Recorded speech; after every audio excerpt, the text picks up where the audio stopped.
আমাদের অনেক মা বাবা অসুস্থ, আমাদের অনেক মা বাবা হাসপাতালে ভর্তি আছেন। মাননীয় প্রধানমন্ত্রী, মাননীয় অর্থমন্ত্রী, আমাদের বাচ্চাদের স্কুলের ফি দিতে পারতেছে না, আমাদের অনেক কষ্ট হয়ে যায়। মাননীয় প্রধানমন্ত্রী, মাননীয় অর্থমন্ত্রী, আমরা এখানে কোনো ব্যবসায়ী পক্ষ হয়ে আসি নাই।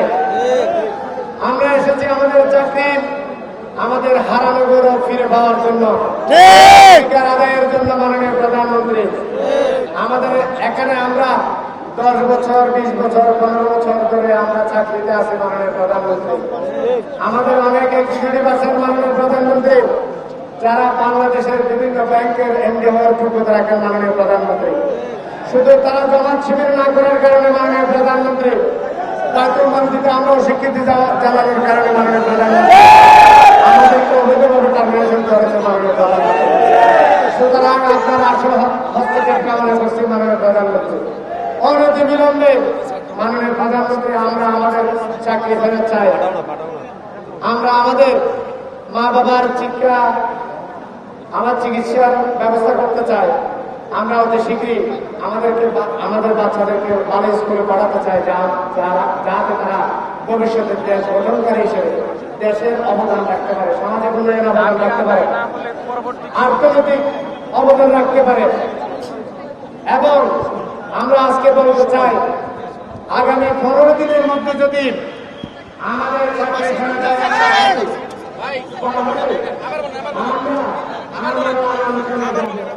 আমাদের অবৈধভাবে কোনো নোটিশ ছাড়া, কোনো কিছু ছাড়া আমরা কর্মরত অবস্থায় আমাদের জায়গা থেকে আমাদেরকে টার্মিনেট করেছিল।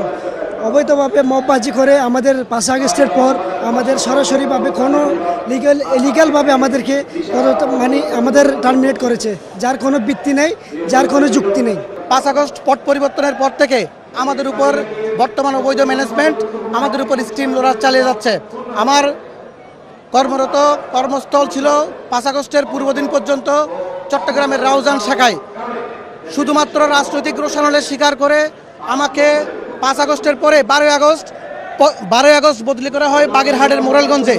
27 আগস্ট প্রহসনের পরীক্ষা বয়কট করার কারণে মিডিয়া কভারেজের সামনে আসার কারণে এই অবৈধ ম্যানেজমেন্ট আমাকে আবার বদলি করে সাতক্ষীরা শাখায়। এভাবে তারা আমাদের স্থায়ী কর্মচারীদের বিরুদ্ধে স্টিম রোলার চালিয়ে যাচ্ছে, এখনো চালিয়ে যাচ্ছে। আমরা চাই এই অবৈধ ম্যানেজমেন্টের পদত্যাগ, এই অবৈধ ম্যানেজমেন্টকে দ্রুত পদত্যাগ করে আমরা যারা স্থায়ী কর্মচারী আছি আমাদেরকে পুনর্বহাল করা হোক। আজকে আমি 2টা বাচ্চা, ছোট ছোট মাসুম বাচ্চা ফেলে আমি আজকে রাস্তায় নেমে এসেছি। আমরা অনেক কষ্টে জীবনযাপন করতেছি। আমার মা বাবা অসুস্থ, আমার হাজব্যান্ড অসুস্থ। আমরা এতদিন যে টাকা দিয়ে সংসার চালাইছি, আজকে আমরা অনেক কষ্টে জীবনযাপন করতেছি। আমরা সংসার চালাতে আমাদের জন্য অনেক কষ্টকর হয়ে যাচ্ছে।